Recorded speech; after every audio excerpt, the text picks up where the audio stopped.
All right, folks, once again, you're on Freedom Friday Forum, brought to you by the one and only Woodson Banneker Jackson Bay Division 330 UNIAACL Rehabilitating Committee 2020. This forum is brought to you twice monthly, and it's an educational occasion every time for most of us. That's why we have with us the Minister of Education of the UNIAACL RC 2020, Mama Tendai. And we have a guest this evening, Netfo Freeman, and you can see he's a young Netfo Freeman, or the younger Netfo Freeman. That I think you look younger than that picture you had on the. No, you just saying that. That's not what Okay. they said on Facebook. They were laughing at me. Why you got that young? So I didn't make the flyer. Yes, Brother Netfo is from the Black Alliance for Peace, and he's been monitoring all the happenings in the African Sahel region, and the most recent incidents that's been going on there, and he'll relate to you this evening his opinion on what's happening there. Of course, I'm saying his opinions. He's the expert. It's not coming from us, the UNIAACL RC 2020. Of course, we may agree or disagree with what he has to say. Nevertheless, this is a forum for Black thought. And whatever he says, as a Black person, we of the UNIAACL RC 2020, being an organization of Black people, we concur. Now, we also have with us Brother Paul Humphrey, a brother who has traversed the stairs and the hallways of the UNIAACL, and who knows a thing or two about Garveyism.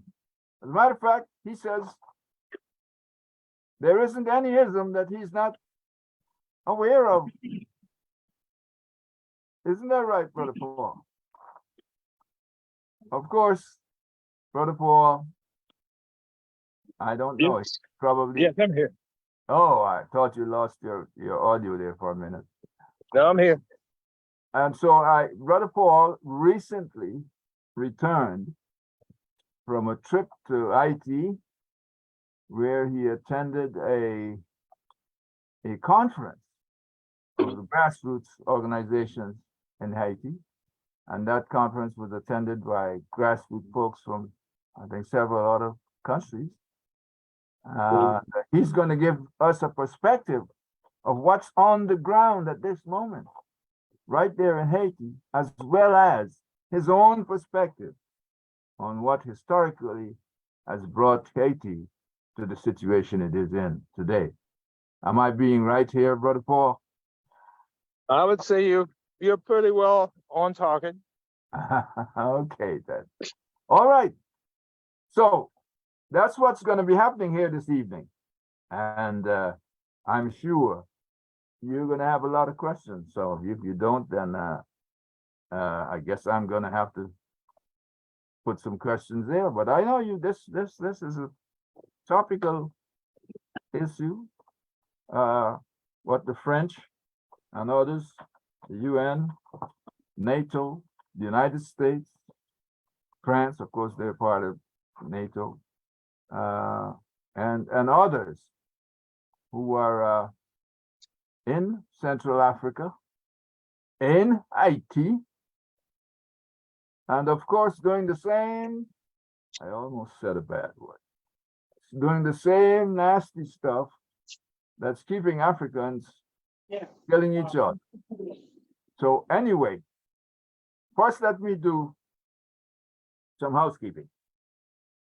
That is, we start this forum each time with the official pledge to the red, black, and green flag of the UNIAACL. I'll recite it. I commit my body, mind, and spirit to the protection, defense, and security of the red, black, and green.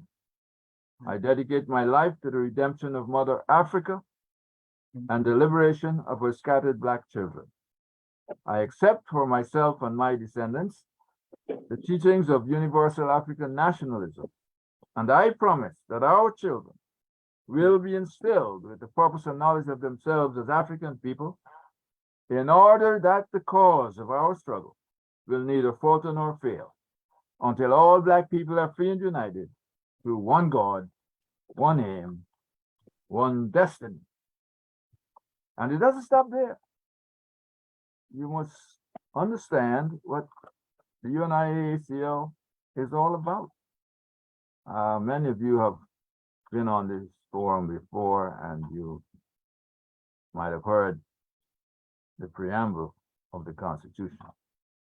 But since you don't know it, and you have not memorized it, we have to do this the way the Catholic Church opens their stuff, with the Lord's Prayer every time they open up. So we have to tell you what we do. The Universal Negro Improvement Association and African Communities League is a social, friendly, humanitarian, charitable, educational, institutional, constructive, and expansive society, and is founded by persons desiring to the utmost to work for the general uplift of the Negro peoples of the world. And the members pledge themselves to do all in their power to conserve the rights of their noble race and to respect the rights of all mankind, believing always in the brotherhood of man and the fatherhood of God. The motto of the organization is one God, one aim, one destiny. Therefore, let justice be done to all mankind, realizing that if the strong oppresses the weak, confusion and discontent will ever mark the path of man, but with love, faith, and charity towards all, the reign of peace and plenty will be heralded into the world, and the generations of men shall be called blessed. I thank you for your kind attention, but that is what we live by. That's the preamble of the Constitution of the UNIAACL, promulgated by the founders in the early 20th century. As a matter of fact, that was in August of 1920. And this is August. So several centuries, no, sorry, more than a century ago. And, you know, we are still struggling. We still have these struggles. May not be as intense as it was then, but nonetheless, there is or are intense moments that Black people have to deal with.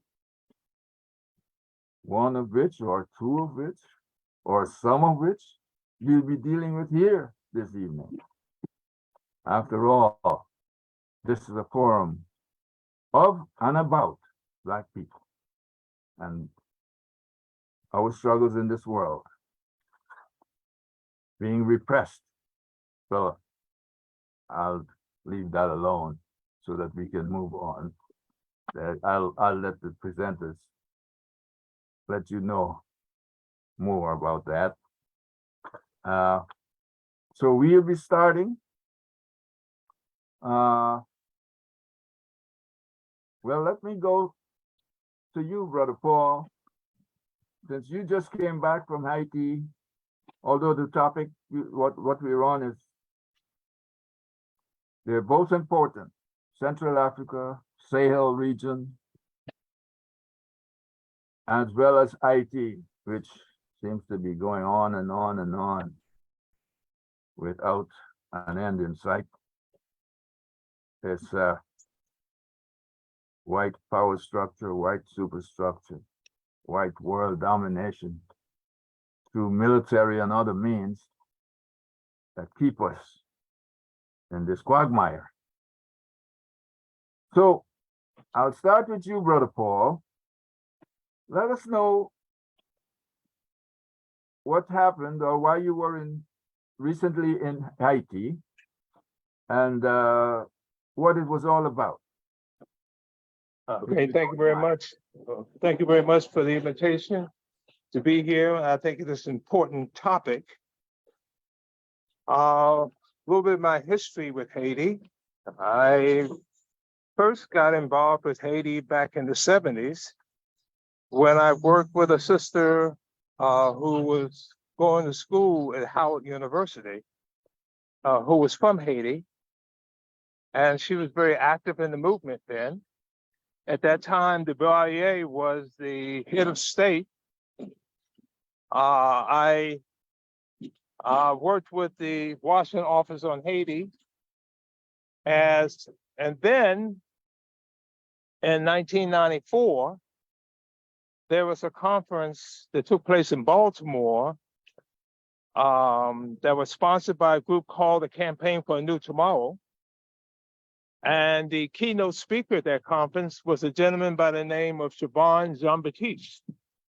And he was the founding, the founder of the peasant movement of Papai, which is in the Plateau Central, or the Central Plateau, which is located not far from the Dominican border in the hills of Haiti.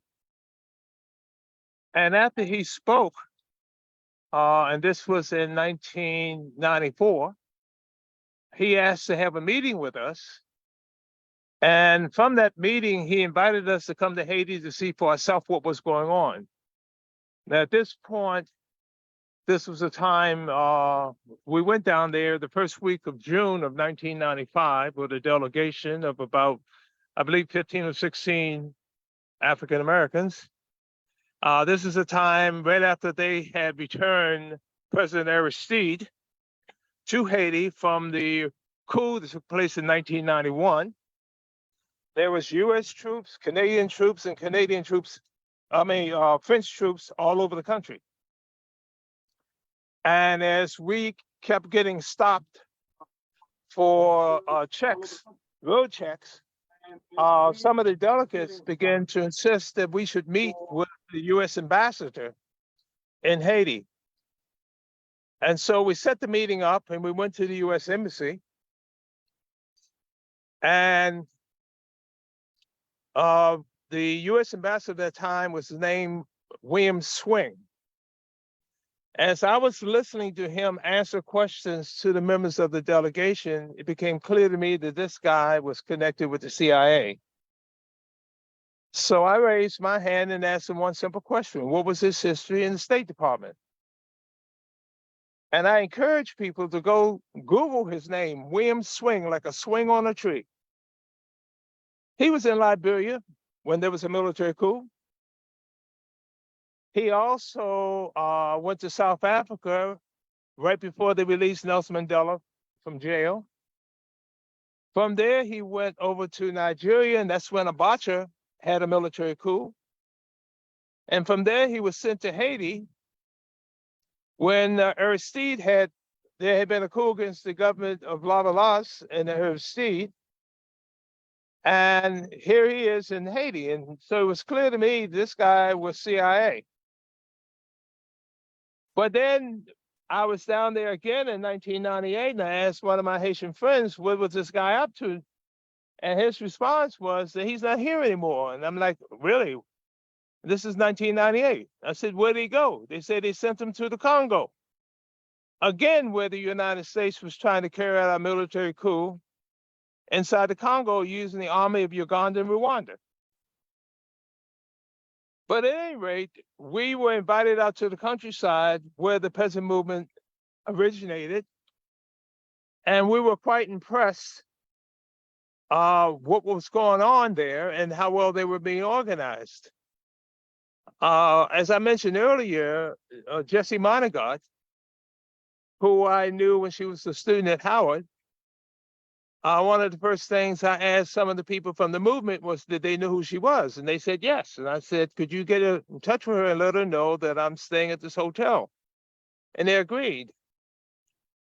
And about an hour or so later, Jessie shows up at the hotel. She got a 9mm in her belt and a bodyguard with a shotgun. And I'm like, whoa, what's up? And she said, well, I'm president of the National Electoral Council because in 1995, they had the national elections and then in June, and then the presidential election took place in December. And so I asked her if she would explain to the delegates the electoral process in Haiti, and she did.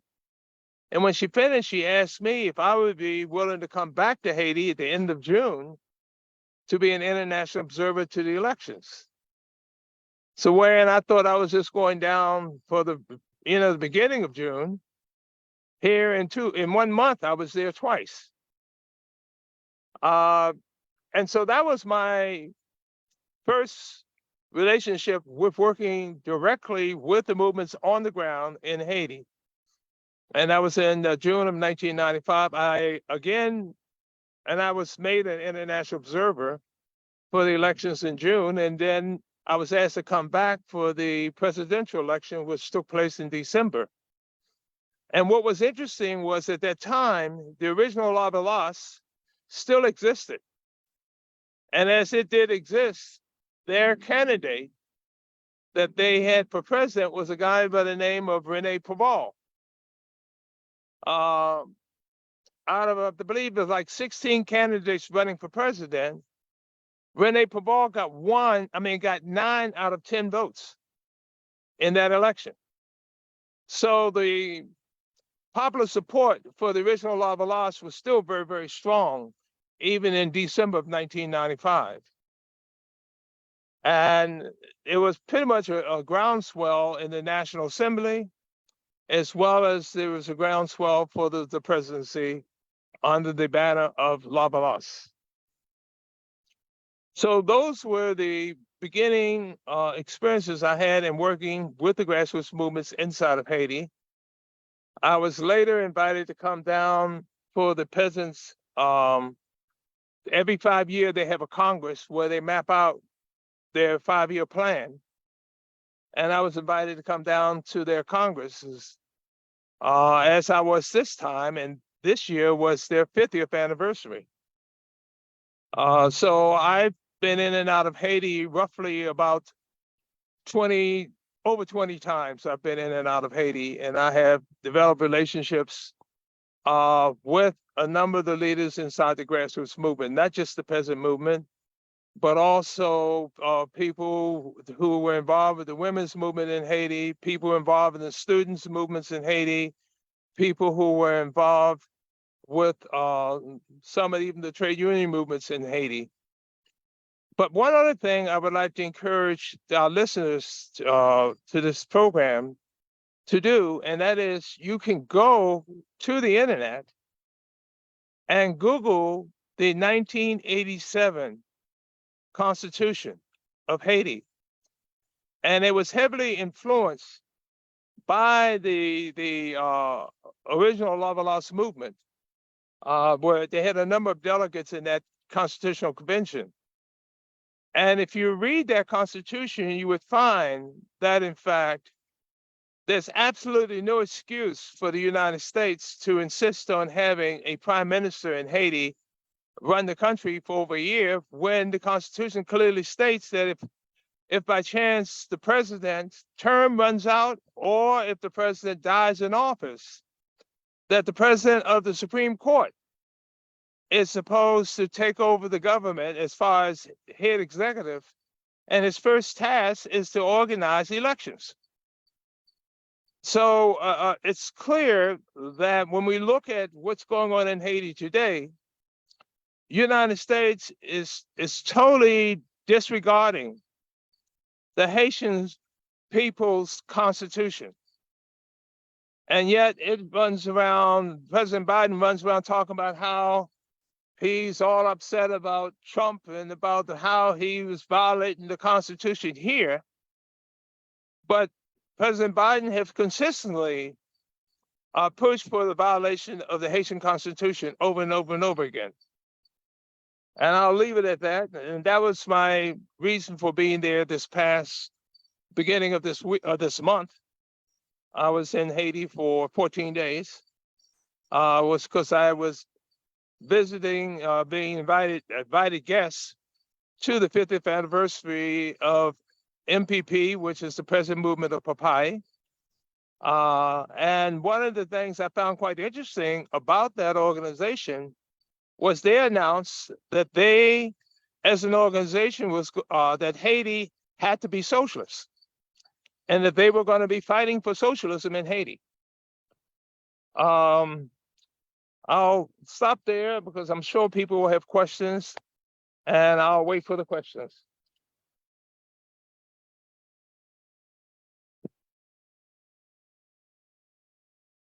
Thank you, Brother Paul, for that. That's an introductory piece that you did. Okay, if anyone has any question for Brother Paul at this moment, you can go right ahead and ask if you need some clarity about something he said, anything of the sort. Well, meantime, Brother Paul, my question is, with your mingling with the, I guess, grassroots folks there, what is your opinion of their state of mind, I should, in the sense of where Haiti is going? Are they hopeful? Are they in a revolutionary mood? Are they downright angry? What is their state of mind? What do you think? Well, for my discussion with members, the people who came to the Congress, and not only were people there from the Peasant Movement at the Congress, but there were a number of national guests there, as well as international guests. The people of Haiti are very concerned and upset about how the U.S. has played its role with their country and treated their country as if it was someone's stepchild.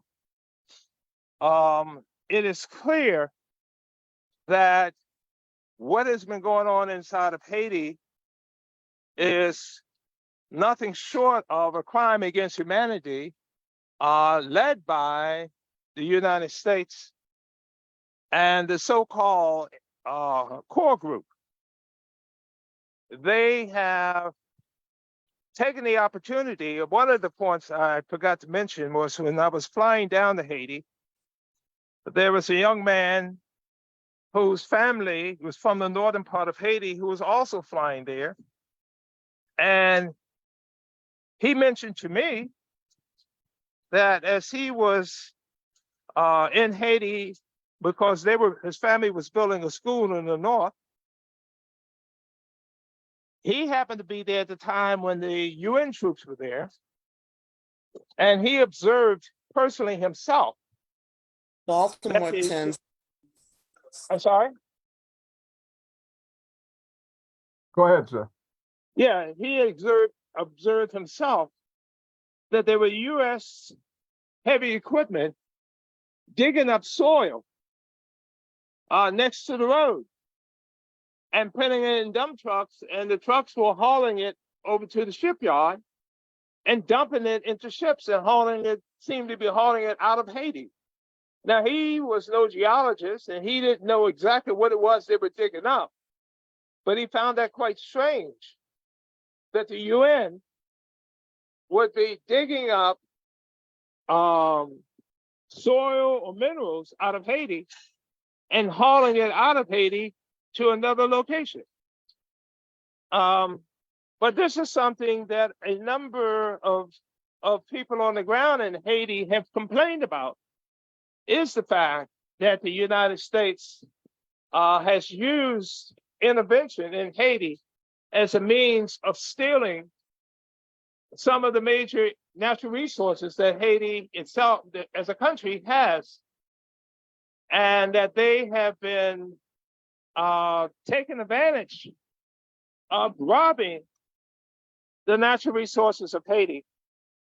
And while they and the news media in the United States keep claiming that Haiti is a poor country, it appears to me that they must find some value that are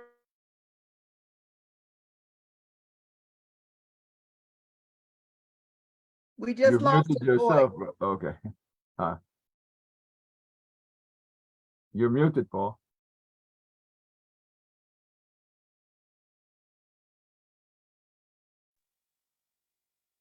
Can you hear me now? Yes, Okay, I'm sorry.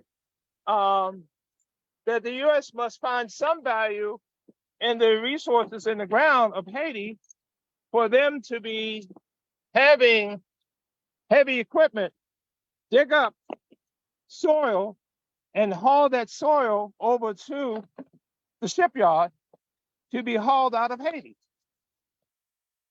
Clearly, it reminds me of something similar that's been going on in the Congo. That the United States claims that the Congo is poor. But as they're claiming the Congo is being poor, on the one hand, they're steady taking out valuable minerals and resources out of the Congo on the other.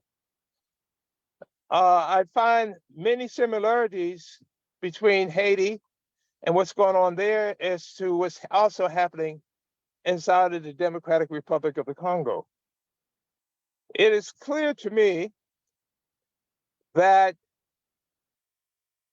the United States, I'll give you another experience I had in 2008. As I was in Port-au-Prince and I'm walking down the road, I noticed this new construction of this huge building. And I'm thinking to myself, what is this? Is this some factory or whatever? Is this setting up in Haiti? And lo and behold, what I find out was that what was being built was a U.S. embassy. And I later found out that the United States actually was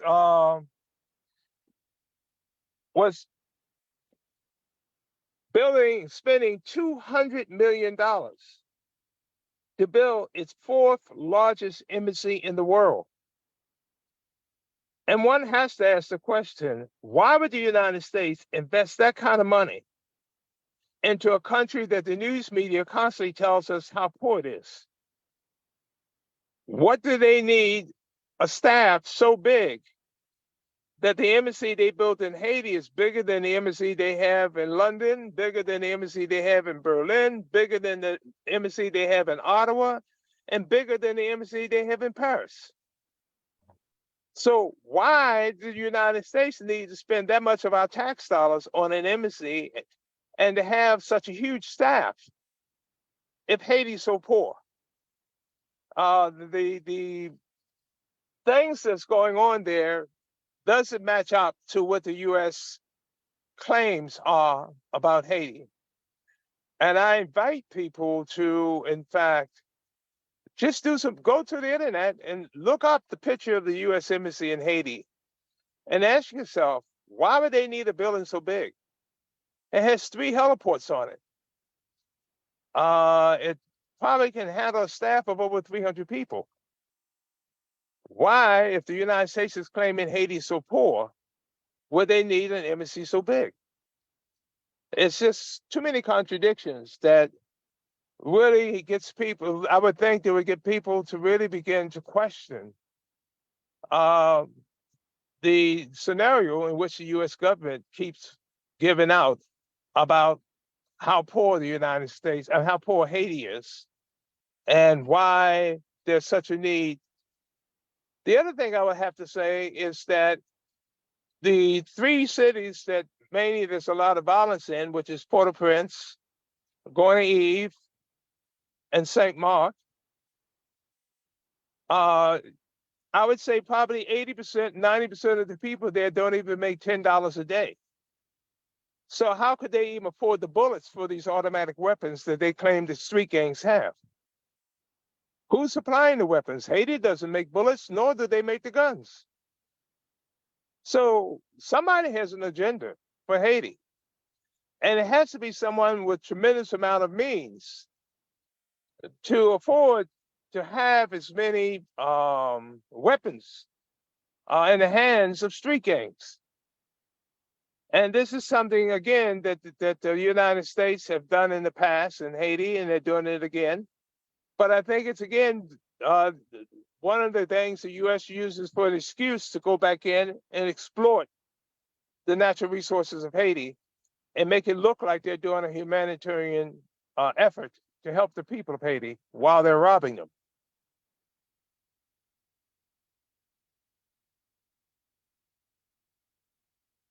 I don't want to talk All forever, right. but if there's some questions, I'll be more than happy to try to answer them. Yes, Baba. that, yeah, sounds familiar what you just said. But Mama Tendai, our Minister of Education, has a question for Slew you. of questions. Not a question?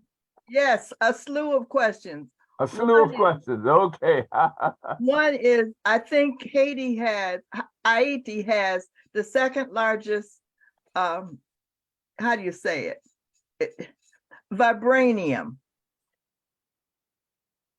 the precious metal. And Yeah. I think that's the thing that they're trying to haul out. Hmm. Okay, and it has the second largest collection in the world of that precious metal. Mm. And if I'm thinking right there, Haiti has another, brother, doesn't it? It has another major mine there as well. But I can't recall what it is now. I can't remember whether or not it's iron or it's gold. Well, I know there's been an estimation of close to $400 billion worth of gold in the ground in Haiti. Yes, that's it. And they also have uranium in Haiti. Yes, And they also seem to have a large deposits of oil. yes. And so 3 reasons why the US wants to maintain a presence there. So the extraction economy, which is the same thing that has occurred throughout Africa, can continue. And so, our people suffer because, like you said, they don't make any bullets and they don't make any guns, but they can sure teach them how to kill each other.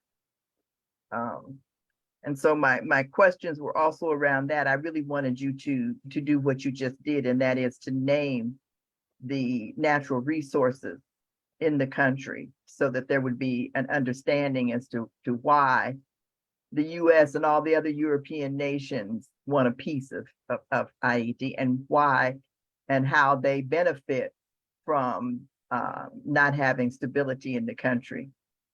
Those of us in Pan-African community have always said that Haiti was Ogun's country, so folk know how to war. If I may, I'd like to mention something else also. Haiti has been a country that has been determined not to be ruled by outsiders. That's what I mean by Ogun. Ogun, Right. whether Whether it was France or the United States or Canada. they've been a country that has been strongly believing in being independent. At the same time, though, they're often outgunned by the Western powers, whether it be Canada, United States, France, or other countries that they bring in. But I think it's also very important that we recognize that as the people of Haiti are determined to be free, many of the movements in Haiti have very close relationships with the movements on the ground in other countries. I know the peasant movement has a very close relationship with the peasant movement in Cuba, the peasant movement in Brazil, the peasant movement in the Dominican Republic. And I've often have seen delegates, international delegates from these countries at their Congress. So you know, Haiti is not a country that its movements are not connected with the greater progressive struggle around the global South. In fact, one of the things that I noted about Haiti is that many of the leaders of the movements in Haiti are fluent in English, French, Creole, and Spanish. I remember probably about 12 years ago, 15 years ago, there was a meeting here in DC of the different progressive movements throughout the global South of the Americas. And the person who chaired the meeting was a Haitian. The interesting thing was that the whole meeting was in Spanish. And the head of the peasant movement was there also. And, you know, he didn't need the the headset to understand what was being said. Everything he had to say at the meeting was in Spanish. And so you find that the progressive movements in Haiti are very much involved with the progressive movements throughout the global South, especially in the Americas. But many of them have actually attended conferences and meetings in different parts of the world as well. So it's not like people want you to believe that, you know, Haiti is poor and you know, Haiti is isolated and this, that, and the other. No, their progressive movements are very much involved with the progressive struggles in other parts of the Americas.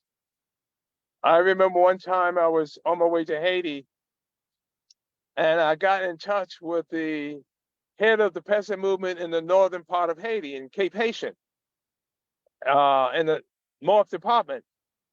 And I had told him a couple weeks earlier that I was coming, but I forgot to tell him the exact date I was coming until I got to Miami on my way into OCAP. And so I called him to let him know that I was on my way to OCAP. And his response was, well, I'm in Port-au-Prince and I'm on my way to Venezuela. I said, okay, but I'm in Fort Lauderdale or Miami, I can't remember which airport it was, and I'm on my way to OCAP. And he said, okay, I'll meet you at the airport. So he flew back from Port-au-Prince to OCAP. And when I came out of the airport, he was there to greet me. The misconceptions that a lot of people have about the progressive movements in Haiti is that they are isolated from the progressive movements in the global South. And that could be no more further from the truth. They're very much connected. In fact, there's an organization that was founded in Cuba called the APC, which was, I think it's the Assembly of the Peoples of the Caribbean.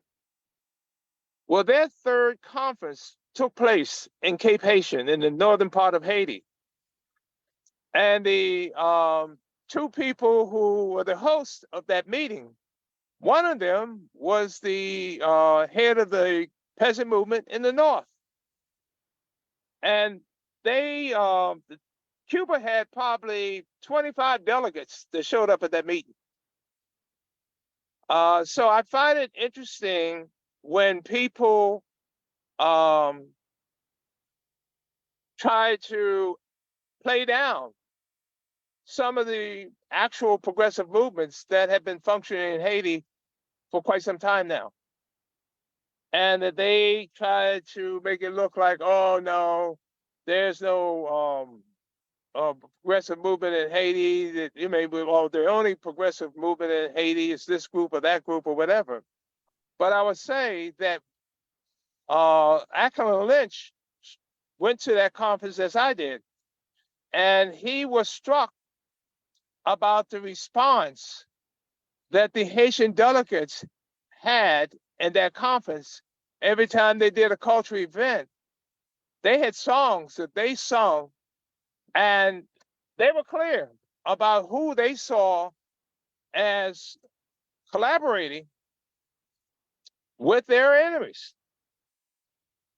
And, you know, Ackland was so moved by that, that when he came back to the United States, he went to Pacifica, where Von Martin's show that he had on Saturday evening, and Ackland asked for time to speak out about the fact of how people had a tremendous concern. And this was in 2003, when it was clear that people had some serious concerns about what was happening in Haiti and the role that some of the governments were playing there. Some of the government officials were playing there. But, you know, again, I encourage people to go to Haiti and see for themselves. I know that in 2010, a former student from Howard got in touch with me, and she happened to be a former student who was of Haitian descent.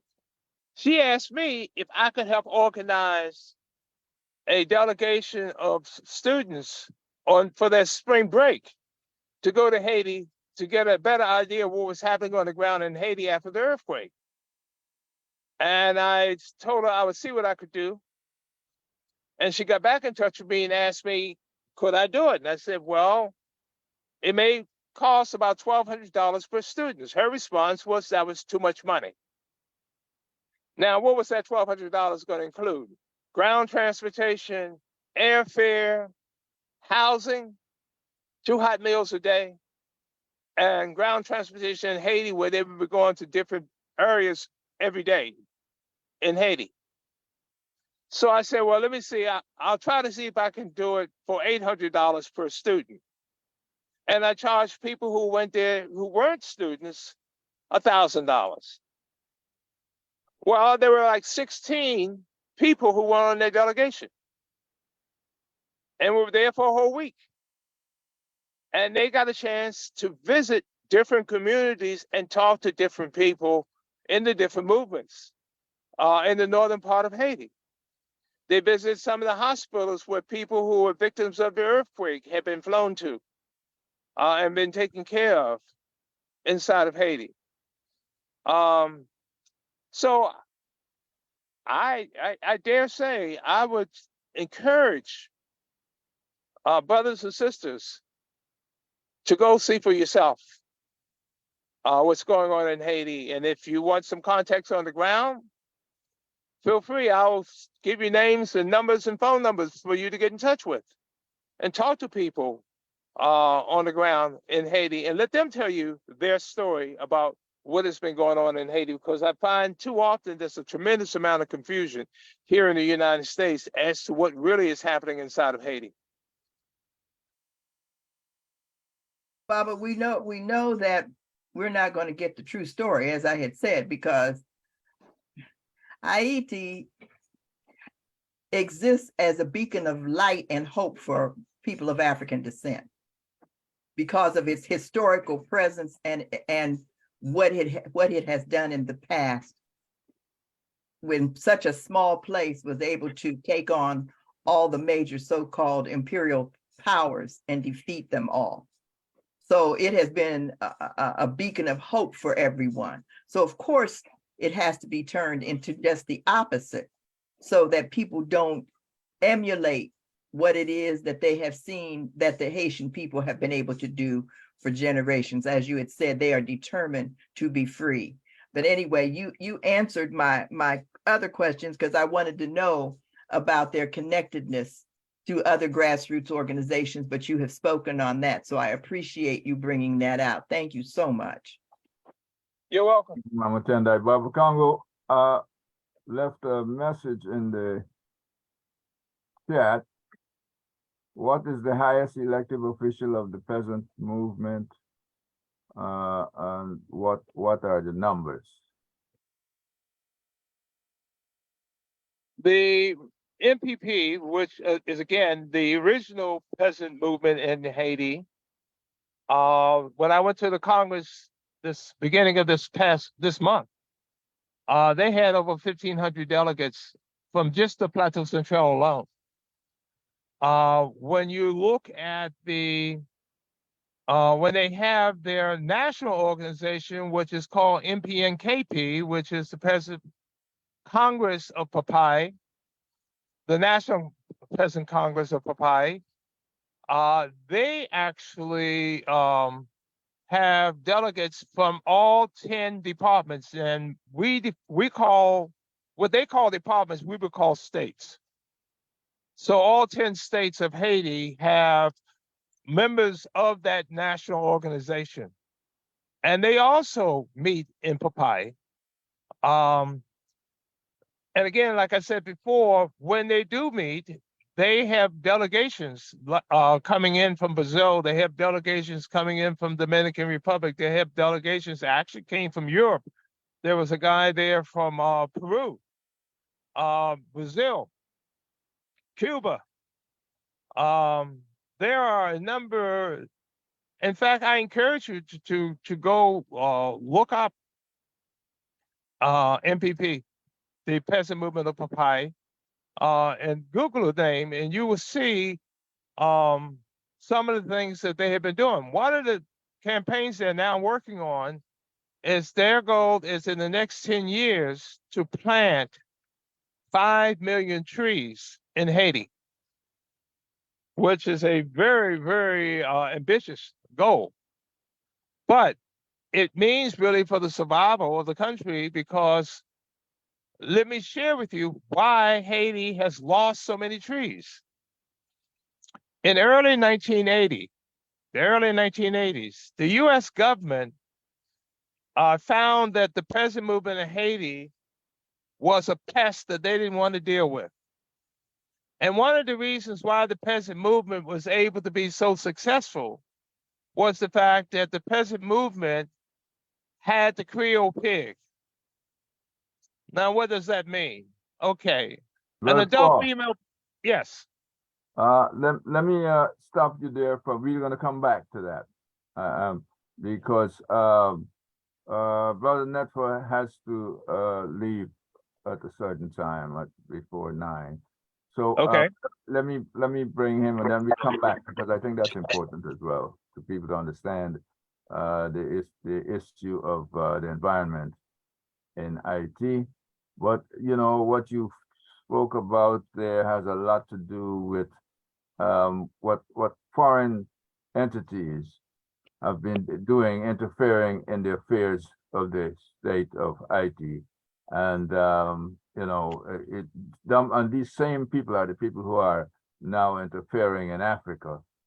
And it's very similar, a very similar situation when it comes to currency or monetary affairs in that, especially in the French realm. So I'm gonna go to Brother Netfa and have him, Brother Netfa, let me get your perspective at this moment. First, let me say, your organization put out a document today dealing with that. Could you elaborate on that? Yeah. So the Black Alliance for Peace Haiti America's team issued a statement, issued several of them, but the one issued today was and out of the concern because of the UN Security Council, United Nations Security Council seems to be on the verge of voting on approval of the Kenyan government to send police force, to send a number of its police force to Haiti under the guise of trying to quell out of control gang violence in Haiti.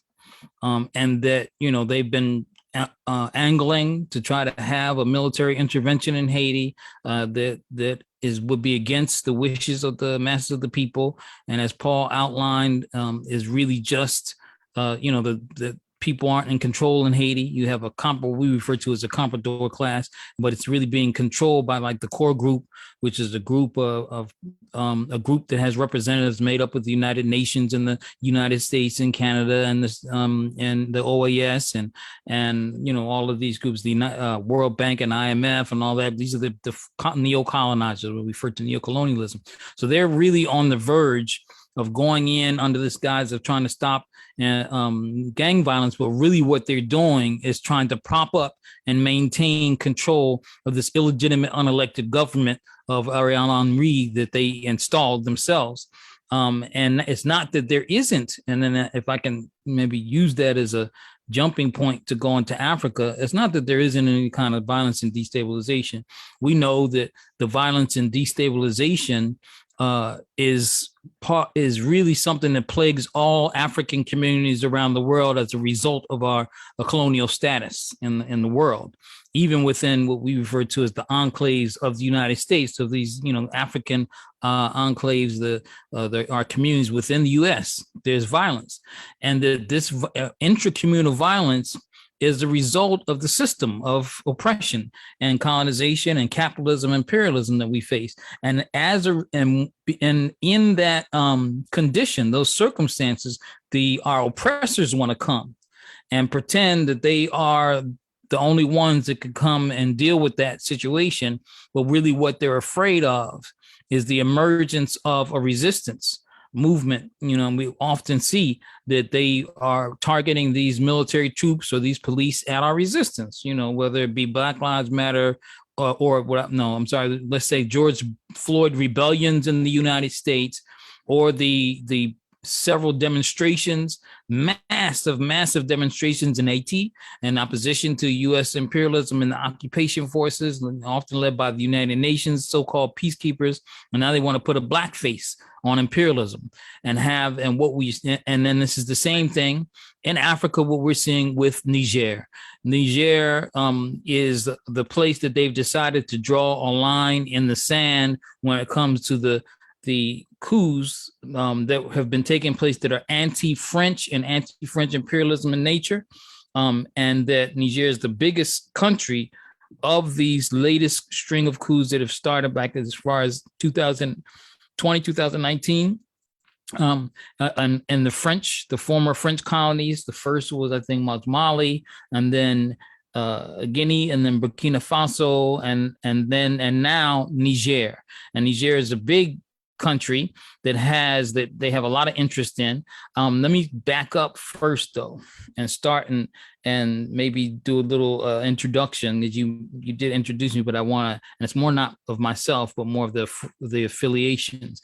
And the particular most relevant one is the Black Alliance for Peace.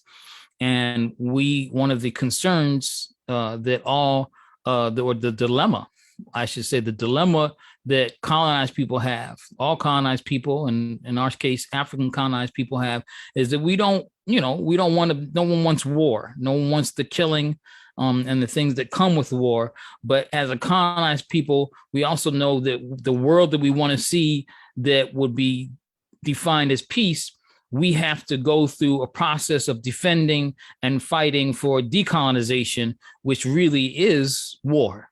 And so we have to deal with the war that's being inflicted upon us. And in Niger, let's refer to as the Sahel. The Sahel is that region in Africa that's like, it's a sub-Saharan region in Africa and sort of the West Africa into Central Africa. And it's the cluster of West African countries, many of them former French colonies, or formerly colonized by France, and just some of them will be, of course, Algeria is at the top of that, in the northern Africa, Mali, Niger, Chad, and Burkina Faso, Cote d'Ivoire, and Guinea, Senegal, so many of them, and so France I'm trying to get through this in a way that's comprehensive, but I might because I run out of time, so I'm feeling quite. But the first thing I think that we should talk about is the fact that we are faced with a situation of violence and war that most prominently currently in Africa, that is from the violent extremist insurgencies. The United States and France and the NATO powers have come to be to claim like they're protecting the U.S. Africa Command and the French Foreign Legion, and the militarization of Africa is supposed to be in the guise of trying to fight violent extremist groups in Africa, but that they are actually directly responsible for when they destroyed Libya in 2011. And when they destroyed Libya in 2011, it also gave access to the armory, these groups that they used, that they actually employed to overthrow the Libyan Jamahiriya and Muammar Gaddafi, the leader Muammar Gaddafi, and that dispersed a number of weapons across the Sahel, and also dispersed the number of extremist militant groups across the Sahel, and that they came to challenge the very unpopular Comprador governments, taking advantage of their unpopularity, taking advantage of the destabilization. The France, of course, we're familiar with colonialism. I shouldn't have to go into it, but French colonizing Africa ever since the very early 1800s. And then since then, never doing anything but only extracting and killing and oppressing and enslaving Africans.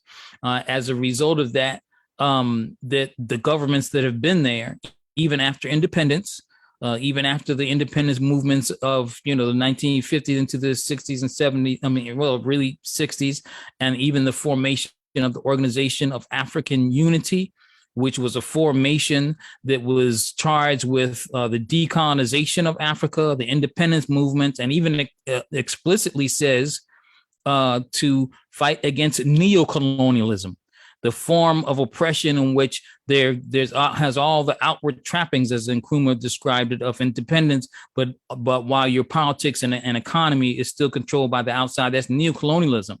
Now we have the African Union that has replaced the Organization of African Unity and is completely in bed with the global order, and is represents really neocolonialism, has betrayed the charter of the Organization of African Unity. I know I'm going all over the place, but there's a lot of stuff that I'm trying to paint a picture where now you have this string of coups, military. Okay, let me do it this way. Once the U.S. Africa Command and French Foreign Legion comes into Africa under the guise of trying to fight violent extremism, a number of Africans, and they don't come in as just a number of troops on the ground. They have advisors and special, forces and all that are training Africans and equipping Africans with equipment and uniforms and everything like that. But what they didn't expect is that eventually the giant is going to wake up, and that there have been a number of coups d'etats, mostly pointed at the intolerance and tired of the French stranglehold on these former colonies, and that they've overthrown the Comprador governments. These actual militaries that were charged with protecting these neocolonial governments, overthrowing them, and then there've been coups all over Africa. The West wants us to say, oh, these coups in Africa, they're undemocratic and all that. They don't care about democracy. They have orchestrated all kinds of coups all over across the continent, over hundreds of them. Now, we do know that just because it's a coup d'etat or whether it's a military coup or not, that doesn't necessarily mean that it's a negative thing. At some point, there's two different, there's things with a coup d'etat. You can have those that are really just a struggle for, power, with no real end except for selfishness. And then you have some of those that have actually resulted in some material gains for the people and have had an explicitly anti-imperialist stand. For example, like Gamal Nasser in Egypt, Muammar Gaddafi in Libya, Thomas Sankara. I mean, there are those, and then other places in the world where they have coup d'etats and that a military coup, and then it turns out to be something that's revolutionary. You can see in Burkina Faso, and then they will actually overthrow governments. Libya is a perfect example. They've overthrown some, and then even Paul even mentioned Abache, and he's mentioned, and then we could call Charles Terrell, all of these people that they actually support to overthrow government. So we know that that's not what they worry about. What they're worried about now is that the coups that have happened in Niger in particular, was where they're drawing this line in the sand for a number of reasons. The one is that there's a lot of interest in Niger that's kind of particularly unique to Niger. Some of the same mineral resources that Paul just talked about in Haiti, Niger has.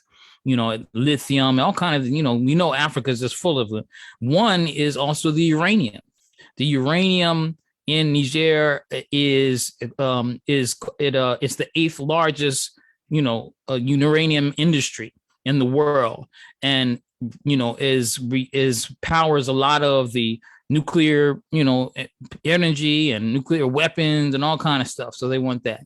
They have 2 drone bases and operate their drone operations across Africa or in Niger. And they have, like 2,500 troops in Niger. There's a lot there but U.S. in front that are in jeopardy with them. And then you have the fact that particularly Mali and Burkina Faso, those coups are quickly developing and looking like revolutionary projects on the ground. They got the masses support all of them. Let's say the masses are supporting all these coups.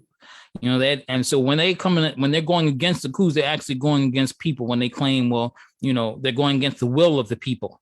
They're seemingly, from all indications on the ground, they're talking about, they support getting the French out and all that. Niger just today said that the French ambassador has to leave, and that they've been making these moves. And so and then Burkina Faso and Mali have been doing things on the ground where they're actually incorporating the people. And Burkina Faso actually has an example in Thomas Sankara, and they were actually in Thomas Sankara's example. And let me say one thing really, right off the bat, because some people are saying that that there's too much cheerleading of the coups, that's too premature, and that we don't know what's going to, happen, and we don't know if they're really doing these things with the interests of the people at heart. And this may be true. We're not going to claim that, and we know that things are very early, and the outcome is soon to be told. But we also know that they're taking a decidedly anti-French and growingly anti-U.S. disposition, which is a positive thing. We should welcome it. If that sounds like cheerleading, then I'm a cheerleader. We're welcoming it, and that the more the masses on the ground can develop and harness their own power and exercise their own will and sentiments, then that puts then that means that the support that the support they give to what's going on, that means that the military's there, the leadership that's taking over is more dependent on the will of the masses. If they don't have the will of the masses, they can forget it, and the imperialism will come in and overthrow them. And they, so in some ways it puts them, it keeps them in check, if that makes sense. And so the more the people are organized, the more they can get their will exercised through this new leadership. And we don't know what's in their hearts and minds. We can't say that they don't care about the people. We know that some of the young brother who's the youngest of them in Burkina Faso, who's now beginning, his name is Ibrahim Traore, is like, they're talking some radical stuff there. The whole leadership is closer with Venezuela and Nicaragua and Cuba, and actually developing the committees for the defense of the revolution, a very, something that Cuba had, this very grassroots model of bottom-up democracy and organization. They're worried about these kind of things. And that they're talking about a federation of the governments. We know, and I didn't get to, I kind of assume some people have been keeping up, that ECOWAS the Economic Community of West African States has said that they want Niger to reinstall the so-called, well, let's say the comprador, Mohamed Bazoum, who was the president there. They want to restore him. He's been doing the bidding offense ever since he was in power, which hasn't been that long, but still, he was willing. That's why they want him restored.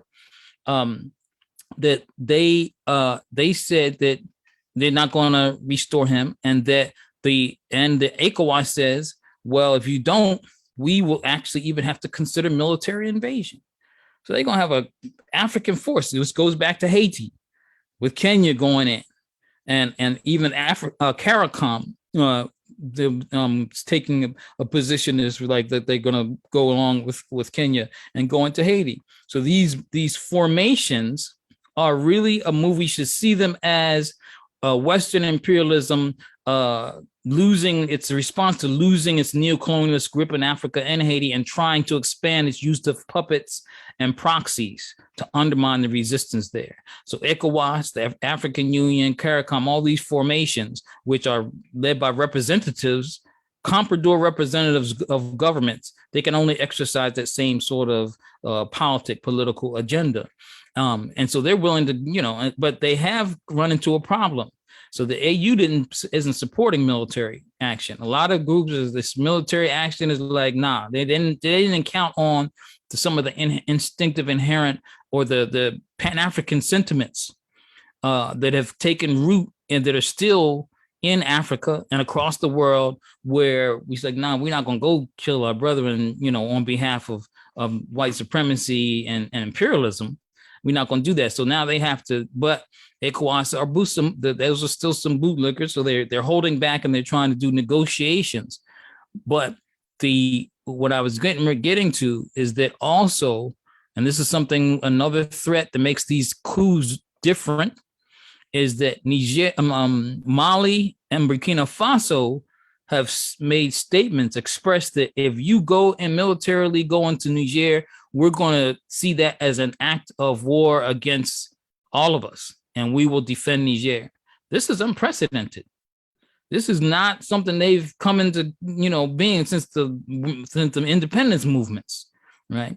And so they are worried about that, and they've trained these people, and some of them have military equipment and whatnot. And even Mali has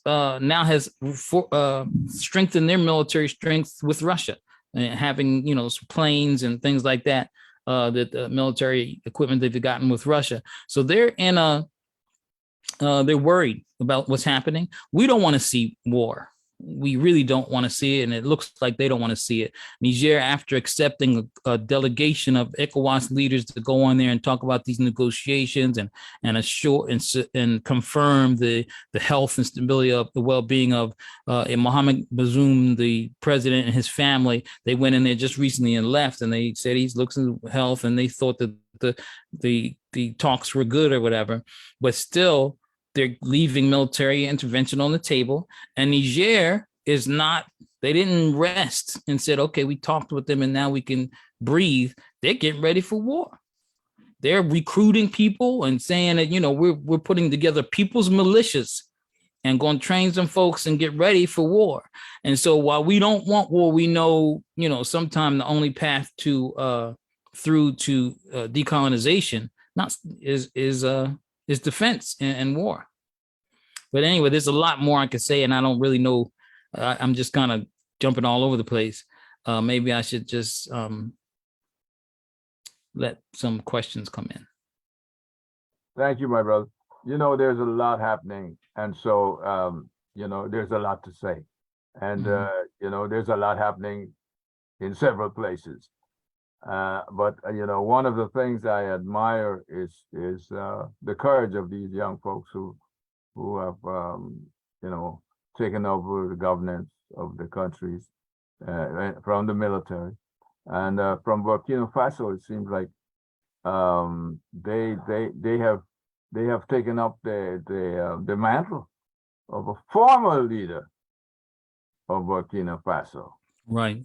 Who spoke similar language about organizing, and who did organize, as a matter of fact, a lot of that what went down and then was overthrown by the French.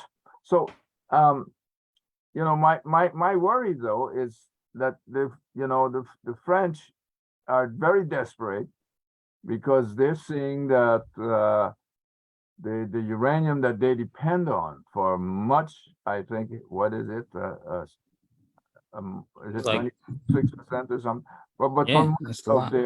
their power, Mhm. domestic power, electricity that is, comes out of Niger, I think. Mhm. And this is a problem for them. And they may, despite everything else that's been said despite the other countries in solidarity, they may make their move as they did in Libya. Mhm. No, let's not forget Libya. What happened there? Libya and also Ivory Coast. They proposed Exactly. and they exactly. use, but they're facing some of them a different dilemma, and they actually did make a move. They actually were trying to get through. They decided because since they couldn't depend on ECOWAS and these others to do it, they were ready to go into Niger and wanted to use Algerian airspace. They're denying that they did it, but Algerians said, "Nah, y'all, you try to use our airspace, and we're not going to let you to do that." And so and then if we look at a map, so anyway, yeah, you're right that they're willing to do that. Right now, there's a very complicated situation for them. There's a dilemma. We know that they'll stop at nothing. That's how they got their colonies, is to plunder and war. And they'll do it anytime, like you said, Libya, they destroyed that whole country, and they'll resort to that. So it's the reason why they've held back is not for any kind of benevolence or no stomach for war. It's because they don't know they're looking like the obvious, and then after Libya, and the obvious optic of white people going in and killing some black people is not going to be to work in their favor, the public opinion, the global public opinion or anything. And also shore us up. You have Africans from all over the continent rushing to go and enlist and whatnot. We don't want to die, but we need to defend ourselves. And so you're right that there actually have been making moves. The complexity of it though is that when you look at a map, they have only a few ways to get into Niger by air. They do have some military, like they have a military base in Mauritania that borders Mali, but by air, they have to, Mali's not going to let them use their airspace, obviously. They're ready to fight back and then Nigeria is having its own problems, serious problems, but by even stepping up to be one of the most pronounced proxies for imperialism, that people are in the streets, demonstrating against that government. Mhm. And so, they have a lot of problems there. So we should be concerned. Like you said, we also know that it's not going to be very easy for them. And I guess for the question for us, and I see there's a like a comment or question there for us as Africans who are not necessarily on the ground in Africa. What do we do? And I would like to say something about, because Black Alliance for Peace also issued a statement on this early on this particular incident. And we have a U.S. Out of Africa network. It's the organizing arm of the campaign of the Black Alliance for Peace. U.S. Out of Africa shut down AFRICOM. And that network has a steering committee.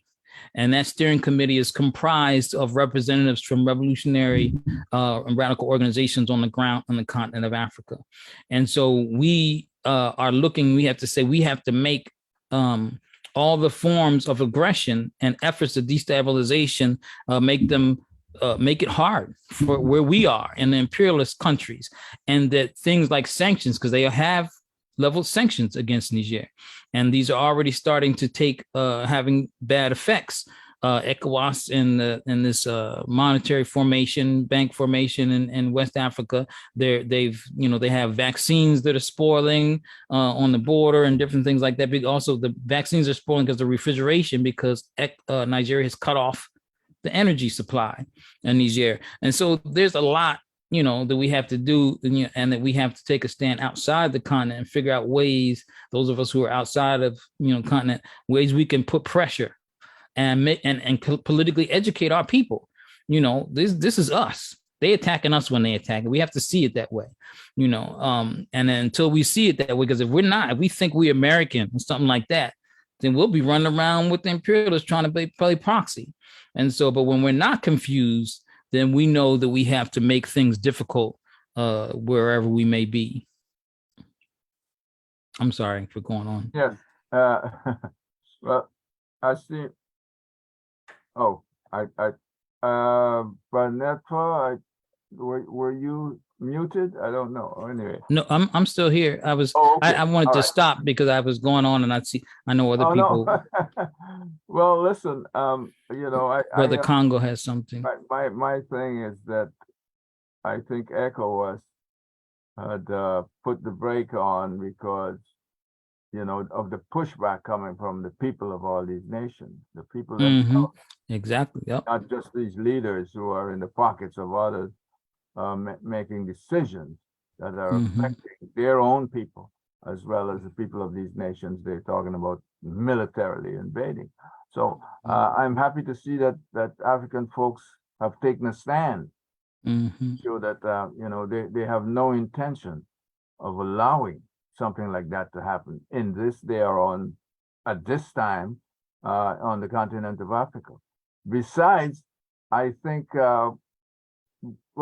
this business of China and Russia having interest in these nations as well is why the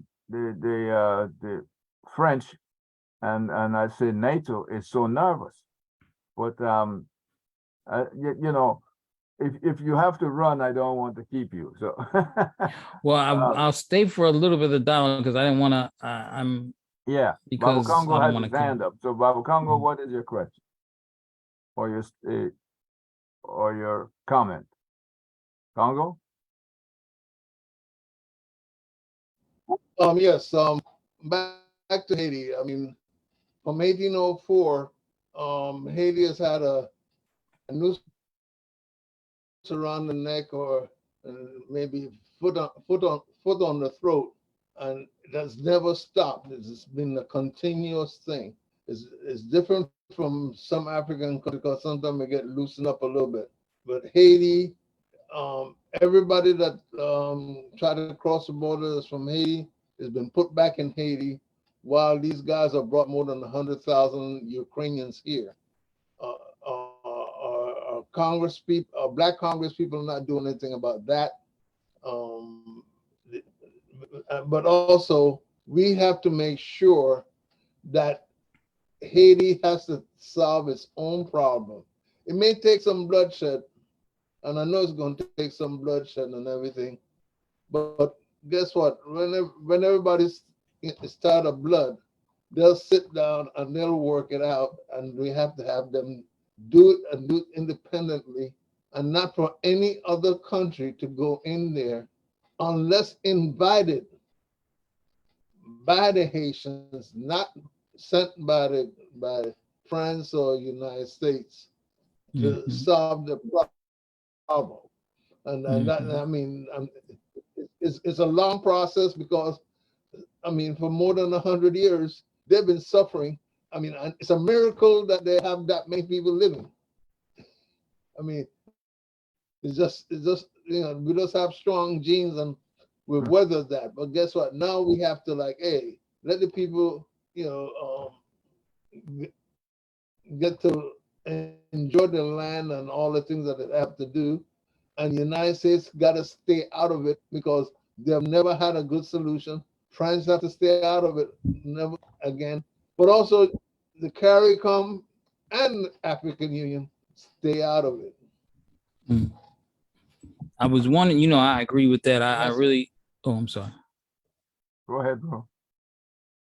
Yes, I appreciate. I think one of the key points that Brother Congo raised in terms of how we exercise like a solidarity or something, and that we have to look at the masses, wherever the will of the masses are, in another country that we're not in, then that's what we got. That's the lead we got to follow, because the will of the masses is always to opt for, anti-oppression and their own self-determination and whatnot. And so we should always be doing that. And the key thing he said there is also, unless invited.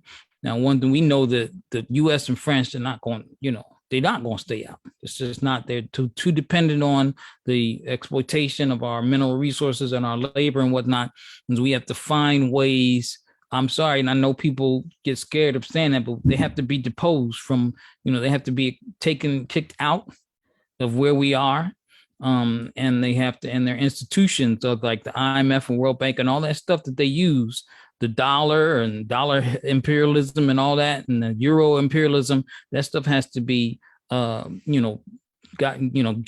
rid of. And one of the things that Baba Mosley brought up is also, then this is what they're afraid of, but whatever they're afraid of is something we have to embrace. And it's what was referred to as the multipolar world emerging. You got, just as happened, the BRICS summit, that happened, where you got a number of nations coming together to establish an alternative, force in the world, that will counterbalance against the Western imperialism. And while it may not be socialist, which it needs to be eventually, but then again, like we said, we can't impose any will on a country, that the people have to arrive at things like socialism, whatever they want on their own. But we can come together internationally and work with these counterbalances, like the BRICS countries. They just had a thing where they got more member states into this BRICS formation. They're considering currency, developing their own currency. They're talking about giving industrialization projects on, like in Africa, whereas Africa is so dependent on extraction of its minerals going out and then having to import the finished goods. But if there was some industrialization in Africa, on the continent and some of the countries, they wouldn't have to depend on, bringing their stuff back in from the buying off of the robbers who rob us and plunder us anymore. So these are the kind of projects that the West is afraid of, and that we need to be embracing. Everyone's talking about, beware of Russia and beware of China, and they don't have our best interests at heart. Well, we don't play those kind of political games. We don't think of countries don't have interest. They don't have sentiments. They got interests. We're clear. They're playing their own interests, and that's what we have to do. And if China is on the continent of Africa and they're not, and the people of Africa are not getting the best deal from there because it's bilateral, it's at the fault of the compradors.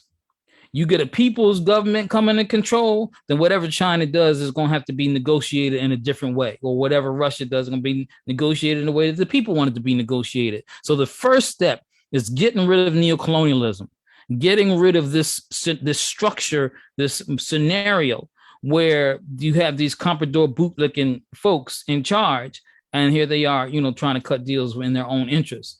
Once you do that, then we can exercise and work with the multipolarity question in a different way.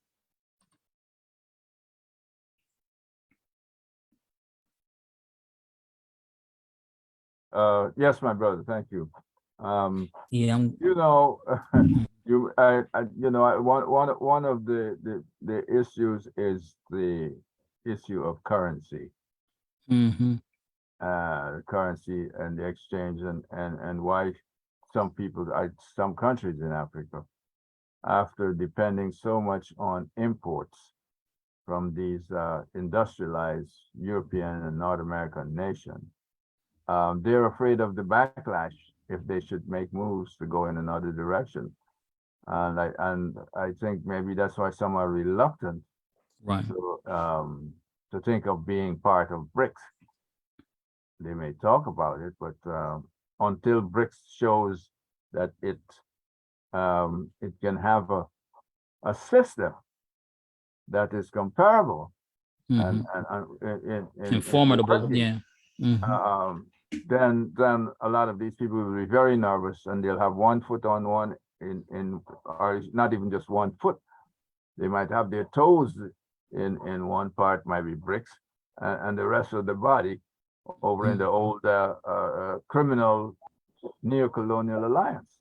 So, but anyway, I thank you, bro, for your opinion and Thank you. your comprehensive your attempt to be even if you think it wasn't your comprehensive review of things happening on the continent.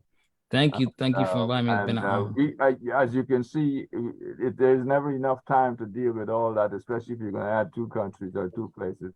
But the situation between the ex-French colony of Haiti and the ex-French colonies of Africa is so similar that you can't help but put them together when you're having these discussions, because let's face it, Haiti today is a basket case because what of the French and the way they do things. I mean, it's they're so spiteful, in other words. Right. I mean, they were spiteful. You know, who would think? You know, they're so spiteful. And they're taking all these things, manufacturing in their countries and selling it back to you, selling your own stuff, their money. I mean, you can't even have your own money. No. Like you're right, something has to be done to change this matter. All right. Thank you. I sorry to see you leave, but you know, Yeah, hopefully we can continue this me too. another time. Yeah. We'll be in touch, bro. And Okay. so, folks, if you let's see if we have a last question. Anybody have any question or comment?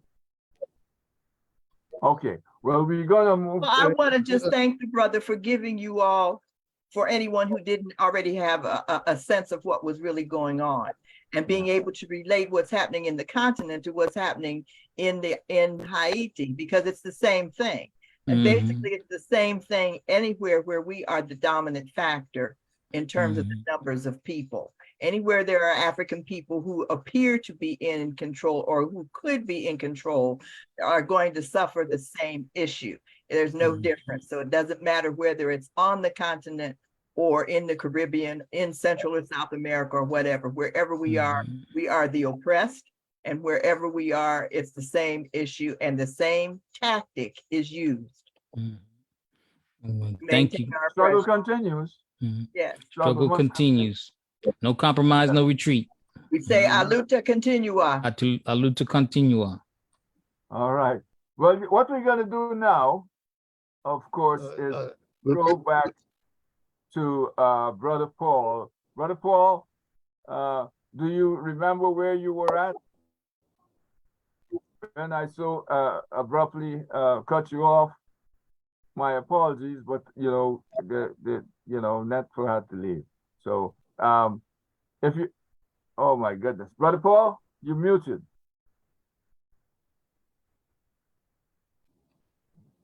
In the meantime, I said we have to tell people, if people practice Garveyism and Pan-Africanism, that's the solution that we have to. I agree, Baba Congo. I put that in there. I said, you know, UNIA, we are all Africans.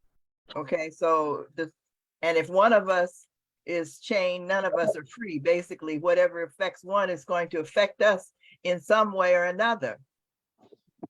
Definitely. And, you know, it's just a matter of putting all the programs together as one to move in the same direction. And that's a progressive direction. Yes. For redemption of the African people. When the brother was talking about, you know, trying to push the folk out, I'm saying, you know, Mao Zedong did that. He pushed everybody out, closed the country down, and reorganized and pulled this stuff together. And I was saying, so there is precedent for it. Yeah, I mean, you know, let's face it. I think they're so disrespectful of the African people but keeping us under the, you know, their feet on our neck is that, you know, you just have to look at what those people who have managed to dislodge themselves, India and China, Iran, and all these people, the technology that they've used, how they've educated their people, how they're moving along. All these people have space programs. However, Baba, India just put something on the moon and all Yeah. that. But if we leave it up to the beneficence of this European types to transform Africa into an industrial area, we'll never get there. So we have to do just as these people are doing, and do for self-reliance, as Garvey's program is. It's all about self-reliance. We must know ourselves. We must respect ourselves, and we must understand that what other men have done and what men have done before, meaning our people, historically going back thousands of years, we can do it again. yes. And So I'm let's thinking move on. Yes, the genius of African people cannot be discounted. We have to that's right. we basically have to really focus on that. I'm giving an example. There's a young man, I can't remember where he is now. I think he was in Tanzania, who had never seen a plane, but he created one that can fly by watching the way a bird flies. And Wow. now he's going to aviation school, but he had never seen one, but he created a model and flew it. So the genius of African people is there. And I'm just saying, when you go to the continent, you will see how our people are such creative and innovative people that can make something from nothing. And especially very young people. I've seen some Yes, stuff that's what I'm dealing with saying. electricity and all that stuff. Very young people. We Very used to joke about it and say, if your car isn't running, if you've got some paper clips and rubber bands, you in Africa, they can fix it. Brother Paul, are you still there? Yes, sir. All right, Yes, my I'm brother, back. please continue. I know. Unfortunately, when you were, Yeah. Mhm. yeah, one of the things I would encourage the UNIA to look at doing is actually organizing a delegation of members and family supporters to actually go to Haiti themselves. Too often I see people get on planes and go all the way over to the continent of Africa and act as if Africa's not in their backyard. I mean, I myself tomorrow will be heading over to West Africa. So I'm not saying not to go to Africa, but I'm saying is that we should be also paying attention to our African communities right here in our backyard. And if we did that, we could then be able to mobilize, I think, a lot better in challenging U.S. foreign policy in countries such as Haiti, and help Haiti help itself. I agree, bro. We could play such a major role in helping our brothers and sisters in Haiti, and they would greet us like they've greeted me with outstretched arms, saying, yes, come, sit down, break cassava bread with us, have a meal with us, come, join us and be a part of our struggle as we, because they recognize that the United States is the biggest threat to Haiti. There's no question about that. And so we should understand that because the United States is such a big threat to Haiti, we have an obligation, in my opinion, to the people of Haiti in challenging U.S. foreign policy as it deals with Haiti. And too often, we kind of forget about Haiti and start paying attention to every place else in the world, and keep treating Haiti as if it's a stepchild. Believe me, Haiti never forgot about us. There were Haitians who participated in every major struggle inside this country. You had Haitians coming in and volunteering. And what most people don't even realize is that had it not been for the Haitian Revolution, United States would stop at the Mississippi River. Yes, teach now, brother. Come on. Okay, because in fact, France was going bankrupt in its attempt to try to keep control over Haiti. Why was that? Because France was getting more revenue from Haiti than they were through all the rest of their colonies. Yeah, And so they were fighting tooth and nail to try to keep control over Haiti, and Haiti kicked their behind. So we need to understand that the Louisiana Territory, which started from Louisiana and went all the way up to the Canadian border, would have never been probably a part of the United States had it not been for the Haitian Revolution. Mm-hmm. And you know, what people don't, I always encourage people to pay attention to the dates. The Louisiana Territory came about in 1803. Haiti declared its independence on January the 1st, 1804. You know, and so it was clear that Haiti played a major role in so many struggles in this country. And like I said, when Bolivar came to Haiti to ask for assistance in fighting against the Spaniards, Haiti gave them a whole shipload of weapons and trained their soldiers. yep, And all they asked for in return was, if you go to a territory and you conquer that territory, you must free all the slaves. yes, that's right. So these are the things that we are not going to learn in our history class, but we need to teach it in our community. We Okay, need to teach it to our children. And this idea that so many times, which breaks my heart, of African American people actually looking down on Haiti. Haiti is doing what we should be doing. And that was they liberated themselves.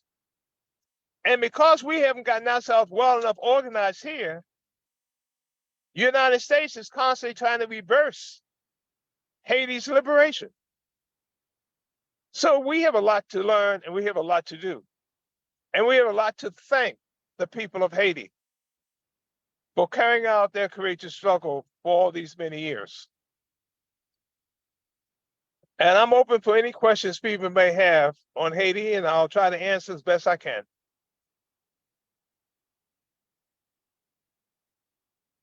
Okay, Brother Paul, yeah, you know, you made mention of the reason for, I'm not sure if everybody knows about why Haiti looks so denuded. But if you're flying over it, or if you compare it, the environment on the forest cover of Dominican Republic with that of Haiti, you will not you'll see a stark difference, and a lot of people don't understand what that is. So would you care to make a comment on that? Certainly.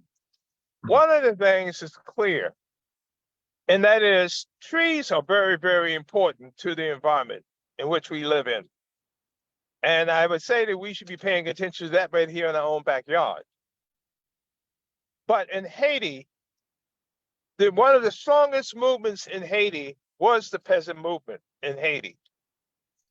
The United States found out that they couldn't get too far with the Duvaliers because of the peasant movement. Now, why was the peasant movement so strong? One of the reasons for their strength was the fact that Haiti had what was known as the Haitian Creole pig. Now, the Haitian Creole pig, an adult female pig, would have 3 litters a year. So every 4 months, you could expect an adult female pig to have a litter of piglets.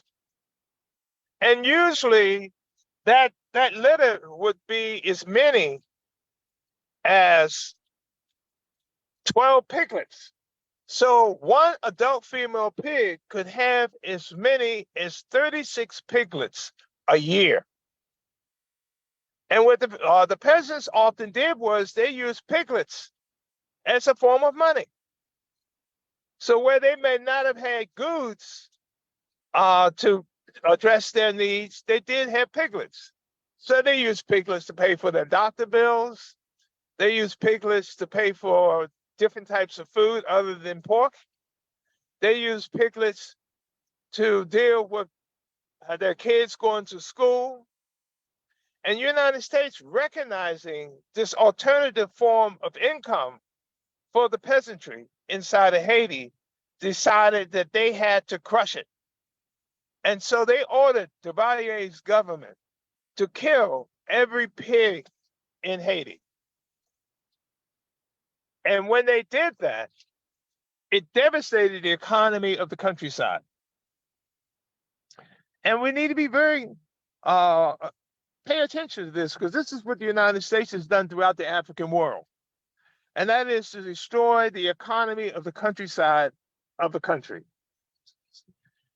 And when you destroy the economy of the countryside, then the country, rather than producing the food for itself and even exporting food, becomes a major importer of food.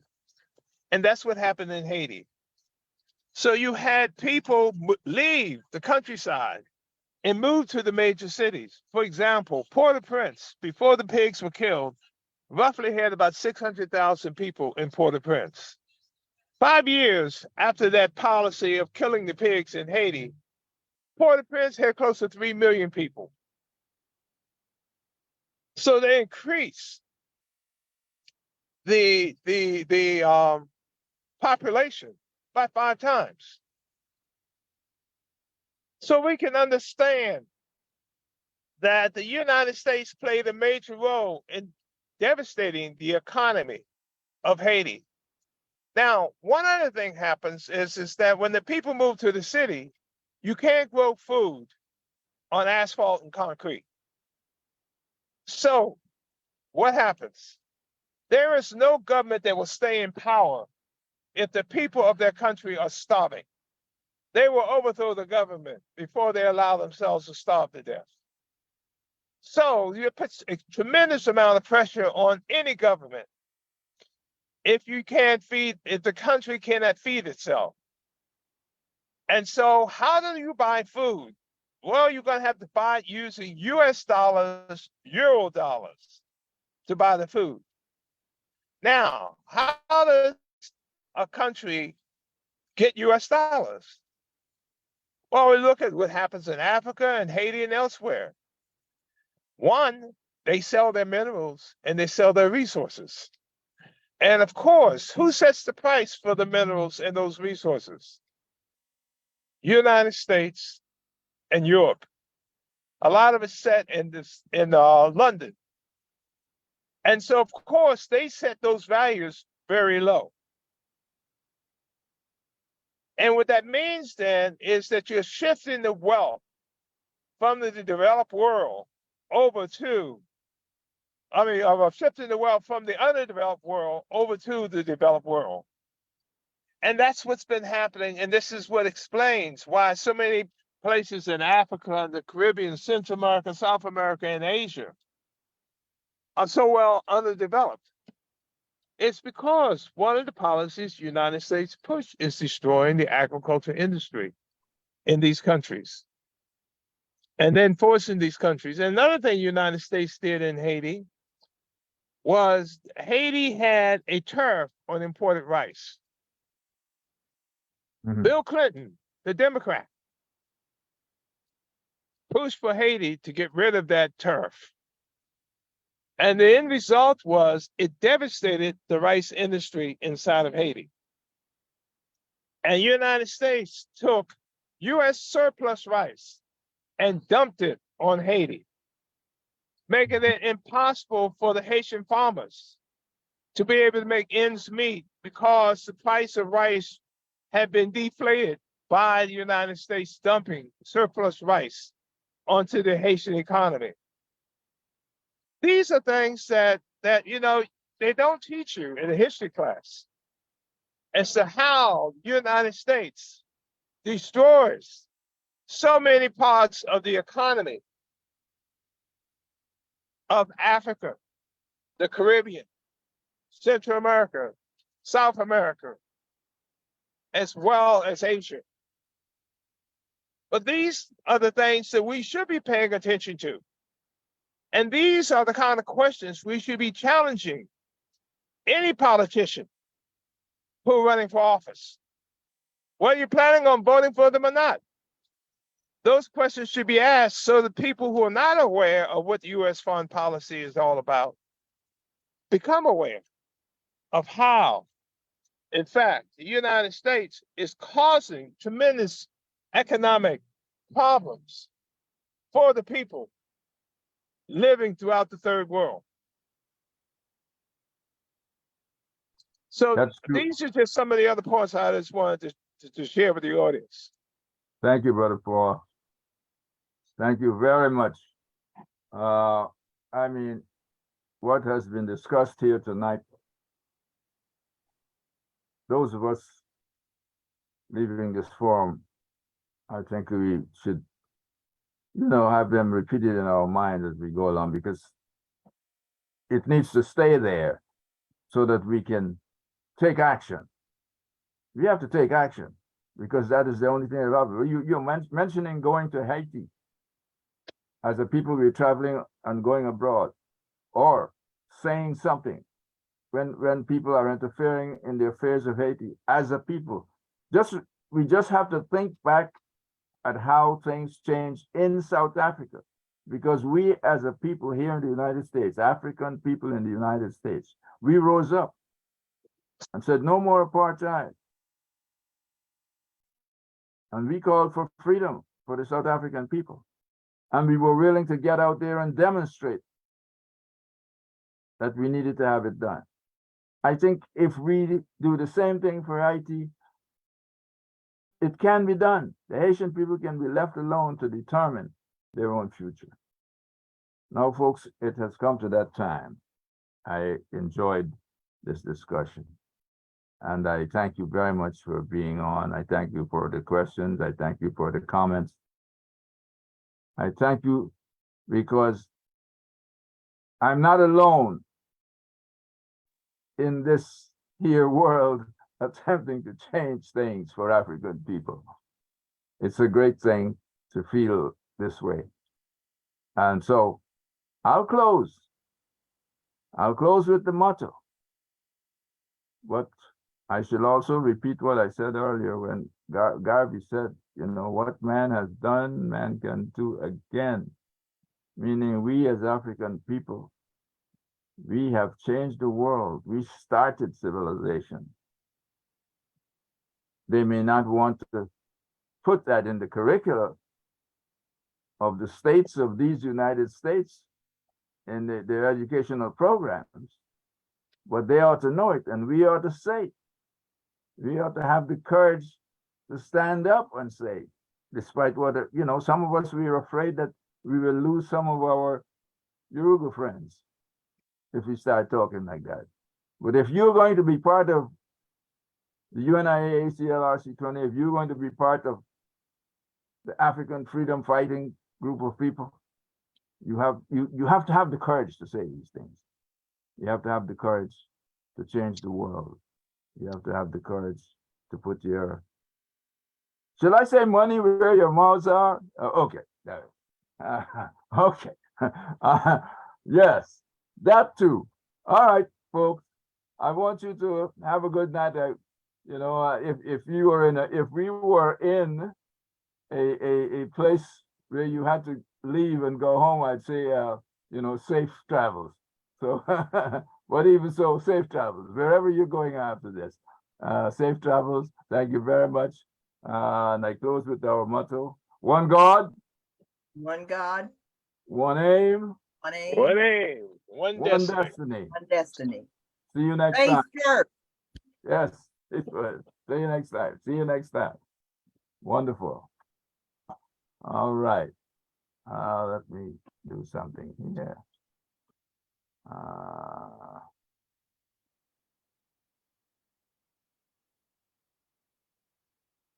All right.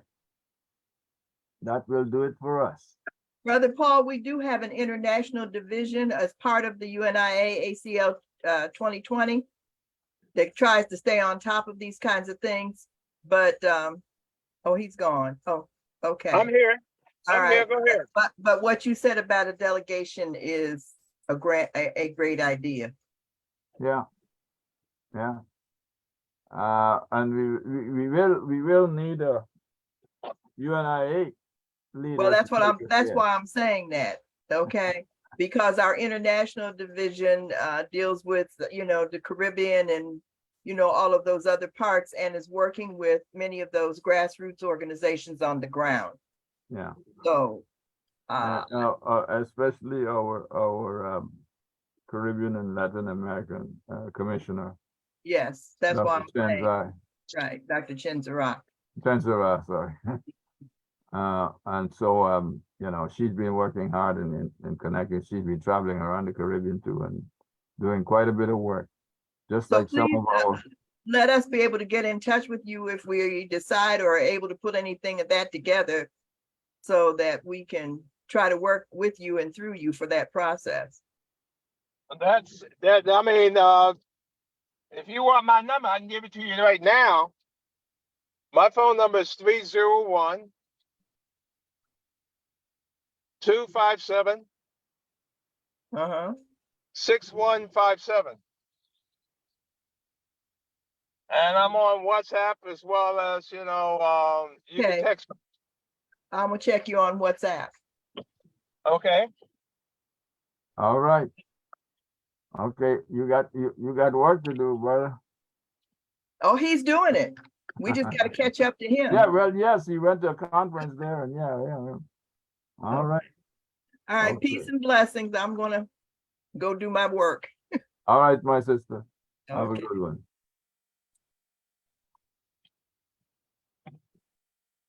Okay.